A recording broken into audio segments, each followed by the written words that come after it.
Lockdown के बाद शहरों से बेरोजगार होकर गांव लौटे मजदूरों के सामने जिंदगी चलाने की चुनौती बनी हुई है। राजस्थान में मनरेगा के तहत 100 दिनों के रोजगार गारंटी को बढ़ाकर 200 दिन करने की मांग को लेकर एक बड़ा आंदोलन भी हो चुका है। और इसी बीच 22 जून को केंद्र ने शहर से गांव लौटे मजदूरों को रोजगार दिलाने के लिए गरीब कल्याण रोजगार योजना शुरू की है।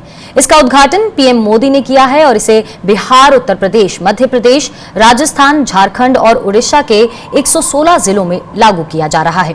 इसके तहत मजदूरों को जल संरक्षण, पौधारोपण, निर्माण कार्य, कचरा प्रबंधन और वर्मी कंपोस्ट बनाने जैसे कामों में 125 दिन रोजगार दिया जाएगा। लेकिन इस योजना में छत्तीसगढ़ और पश्चिम बंगाल जैसे राज्यों को शामिल नहीं किया गया है। और इसके अलावा सवाल ये भी उठ रहा है कि ग्रामीण इलाकों में रोजगार देने के लिए जब मनरेगा जैसी योजना पहले से लागू है तो सरकार नई योजना लेकर क्यों आई है? क्या 116 जिलों में लागू होने वाली इस योजना से ग्रामीण इलाकों में बेरोजगारी की समस्या दूर हो जाएगी?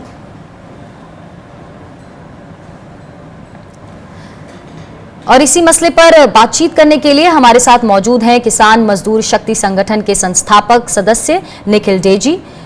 निखिल डेजी, आपसे पहला सवाल तो यही है कि 50,000 करोड़ रुपए की लागत वाली गरीब कल्याण रोजगार योजना से मजदूरों को कितनी राहत मिलेगी?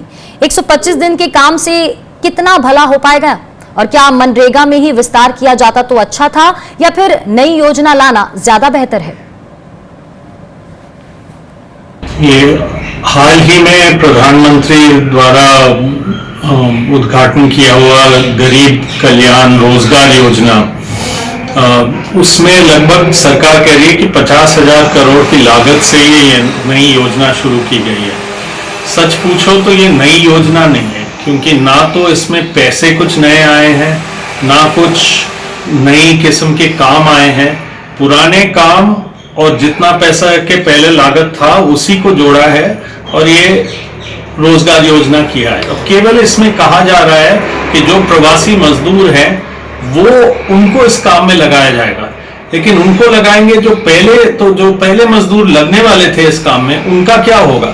तो कुल मिला के कुछ नए रोजगार का सृजन इसमें इस योजना के तहत नहीं हो रहा है।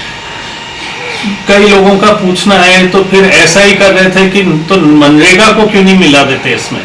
अब बात यह है कि इसमें जो 25 किस्म के काम है वो मनरेगा से काफी अलग तरीके के काम है, तो ज्यादा अच्छा है कि मनरेगा से नहीं मिलाए, मनरेगा के पैसे बढ़ाएं, क्योंकि आज की तारीख में मनरेगा के लोगों के 100 दिन का काम खत्म हो रहा है। उसने बहुत बड़े पैमाने पर नए रोजगार की सृजन की है, लोगों को राहत मिली है, एक जीवन दान मिला है। इससे नहीं हो सकता है, ये काम भी चलने चाहिए और इसमें भी पैसे बढ़ाएं ताकि स्किल लेबर को मिले। और नरेगा में भी पैसा बढ़ाना जरूरी है, 200 दिन प्रति व्यक्ति डालना जरूरी है, ये आज के तारीख में हमें चाहिए। जी, मेरा आपसे दूसरा सवाल ये है सर कि कहा जा रहा है कि गरीब कल्याण रोजगार योजना के लिए स्किल मैपिंग हुई है, उस आधार पर 25 तरह के काम सोचे गए हैं। इसमें लोगों के स्किल के आधार पर काम मिल सकेगा या लोग निराश भी हो सकते हैं? इसमें कहा तो जरूर जा रहा है कि स्किल मैपिंग हुई है, जो लोग लौट के आए हैं, सुप्रीम कोर्ट ने भी आदेश पारित किए और सरकार ने भी कहा कि जो लोग अपने अपने शहरों से लौट के आए हैं, प्रवासी मजदूर और गांव में पहुंचे हैं, तो उनके हर एक की जो दक्षता है उसको ली गई है। लेकिन वो दक्षता को लेने के बाद जरूरी नहीं है कि इन 25 कामों में वो दक्षताएं काम आए।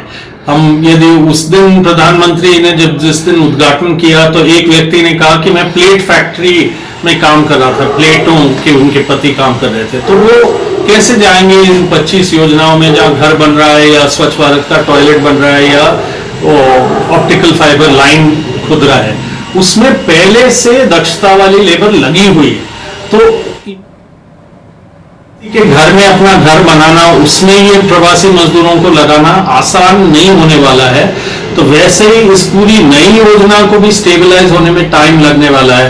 तो ये बिल्कुल किसी सूरत में आसान चीज नहीं है।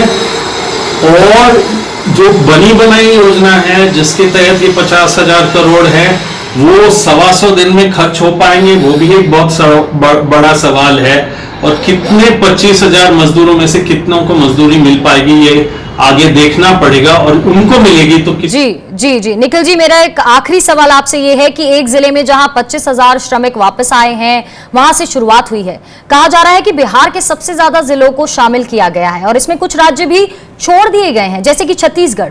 क्या मानते हैं कि इस योजना को शुरू करने के लिए जो ग्राउंड वर्क होना चाहिए था वो हुआ है या सिर्फ राजनीति ही हावी हो रही है इस पर? समय की बात करें तो क्या इसे लाने में देरी नहीं हुई? इसमें दो राय नहीं है कि ये योजना तो अनाउंस हो गई, लेकिन इस योजना के जो सारे डिटेल हैं, इस योजना के जो कार्य निर्देशिका है, गाइडलाइंस है, वो आज तक सामने नहीं आए। जिस दिन प्रधानमंत्री जी ने इसका उद्घाटन किया उस दिन भी सामने नहीं आए। और जो पहले से बने हुए गाइडलाइन है जिसके तहत ये सारे काम हो रहे हैं इन जिलों में, ये अब नई गाइडलाइन में क्या होगा, इन सारी योजनाओं को एक योजना में कैसे लाएंगे, इसके तहत प्रवासियों को कैसे इसके अंदर लाएंगे, तो बिल्कुल इसकी तैयारी की तो बहुत, किसी भी नई योजना की तैयारी का समय लगता है। मनरेगा में बात ये थी कि एक बहुत 15 साल से चल रही थी योजना और वो डिमांड बेस्ड थी, तो इसलिए उसके अंदर वो क्षमता थी कि नए मजदूर आएंगे तो उनको झेला जाएगा, लिया जाएगा। अभी भी मनरेगा को और पैसे चाहिए और मजदूरों को और मजदूरी चाहिए, लेकिन इस योजना में ये लेबर इंटेंसिव काम नहीं है, मटीरियल इंटेंसिव है। इसमें जरूर दक्षता वाले लोगों को काम मिल सकेगा, लेकिन वो दक्षता वाले लोग तो पहले से ही ठेके में होते हैं, ये काम मशीनों से होते हैं, सामग्री का बहुत खर्चा होता है।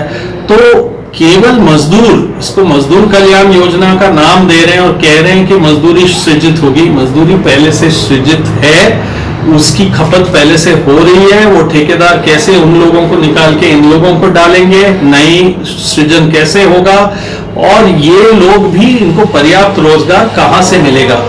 बहुत तैयारी की जरूरत आगे भी पड़ेगी और अभी तक जनता जिनको साथ बहुत तैयारी की जरूरत है, ठोस रणनीति की जरूरत है, ये जो रोजगार योजना सामने आ रही है। बहुत बहुत शुक्रिया निखिल जी हमारे साथ जुड़ने के लिए।